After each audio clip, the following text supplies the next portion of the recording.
have no idea that we're living off the benefits of a clandestine empire, that today there's more slavery in the world than ever before.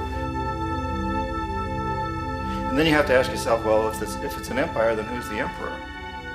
Obviously, our presidents of the United States are not emperors. An emperor is someone who's not elected, doesn't serve a limited term, and doesn't report to anyone, essentially.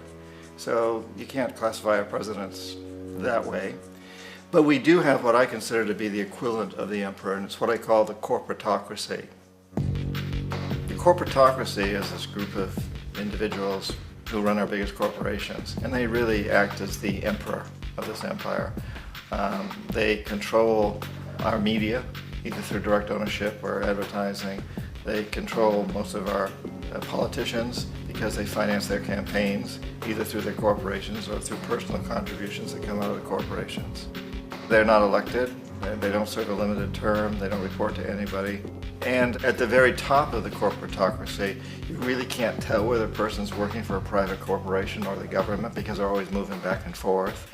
So, you've got a guy who one moment is the president of a big construction company like Halliburton, and the next moment he's vice president of the United States, or the president who is in the oil business. And this is true whether you've got Democrats or Republicans in the office. You have the moving back and forth through the revolving door.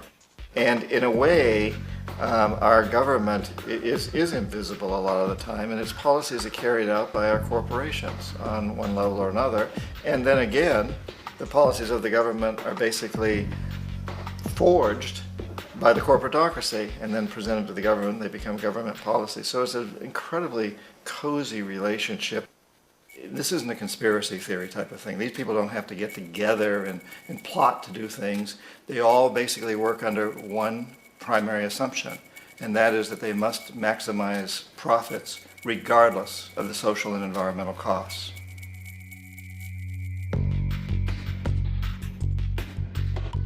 This process of manipulation by the corporatocracy through the use of debt, bribery, and political overthrow is called globalization.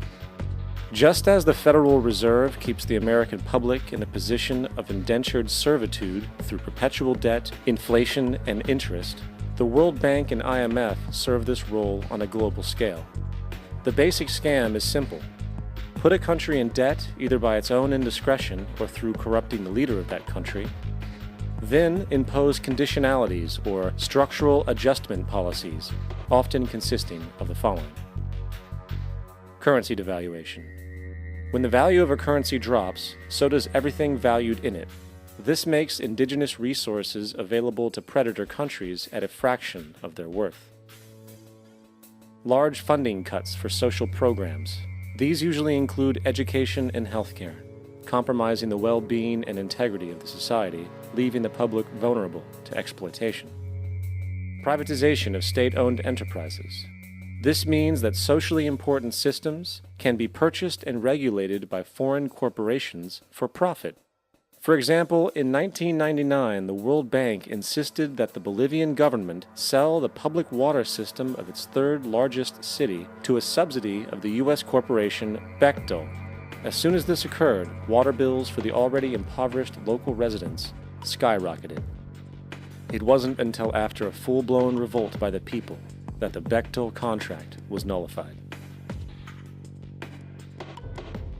Then there is trade liberalization, or the opening up of the economy through removing any restrictions on foreign trade. This allows for a number of abusive economic manifestations, such as transnational corporations bringing in their own mass-produced products, undercutting the indigenous production and ruining local economies. An example is Jamaica, which, after accepting loans and conditionalities from the World Bank, lost its largest cash crop markets due to competition with Western imports. Today, countless farmers are out of work, for they are unable to compete with the large corporations. Another variation is the creation of numerous seemingly unnoticed, unregulated, inhumane sweatshop factories, which take advantage of the imposed economic hardship. Additionally, due to production deregulation, environmental destruction is perpetual, as a country's resources are often exploited by the indifferent corporations while outputting large amounts of deliberate pollution. The largest environmental lawsuit in the history of the world today is being brought on behalf of 30,000 Ecuadorian Amazonian people against Texaco, which is now owned by Chevron. So today it's against Chevron, but for activities conducted by Texaco. Estimated to be more than 18 times what the Exxon Valdez dumped into the coast of Alaska. In the case of Ecuador, it wasn't an accident. The oil companies did it intentionally. They knew they were doing it to save money out there rather than arranging for proper disposal. Furthermore, a cursory glance at the performance record of the World Bank reveals that the institution, which publicly claims to help poor countries develop and alleviate poverty, has done nothing but increase poverty and the wealth gap, while corporate profits soar. In 1960, the income gap between the fifth of the world's people in the richest countries versus the fifth in the poorest countries was 30 to 1. By 1998, it was 74 to 1. While global GNP rose 40% between 1970 and 1985, those in poverty actually increased by 17%. While from 1985 to 2000, those living on less than $1 a day increased by 18%. Even the Joint Economic Committee of the U.S. Congress admitted that there is a mere 40% success rate of all World Bank projects. In the late 1960s, the World Bank intervened in Ecuador with large loans. During the next 30 years, poverty grew from 50% to 70%. Under or unemployment grew from 15 to 70%. Public debt increased from $240 million to $16 billion, while the share of resources allocated to the poor went from 20% to 6%. In fact, by the year 2000, 50% of Ecuador's national budget had to be allocated for paying its debts. It is important to understand the World Bank is, in fact, a U.S. bank, supporting U.S. interests. For the United States holds veto power over decisions, as it is the largest provider of capital. And where did it get this money? You guessed it, it made it out of thin air through the fractional reserve banking system.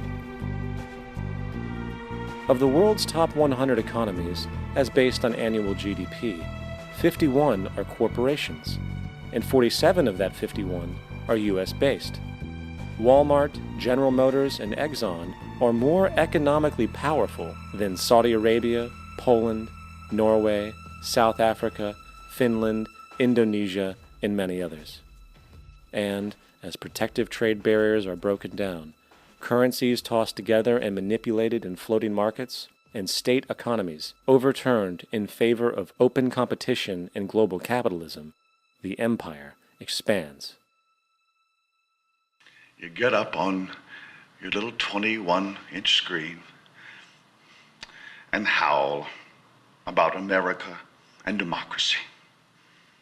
There is no America. There is no democracy.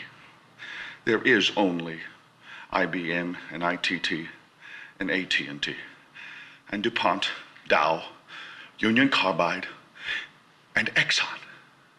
Those are the nations of the world today. What do you think the Russians talk about in their councils of state? Karl Marx? They get out their linear programming charts, statistical decision theories, Minimax solutions, and compute the price-cost probabilities of their transactions and investments, just like we do. We no longer live in a world of nations and ideologies, Mr. Beale.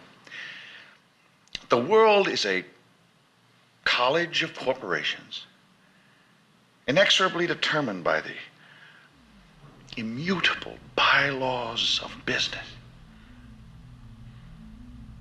The world is a business, Mr. Beale.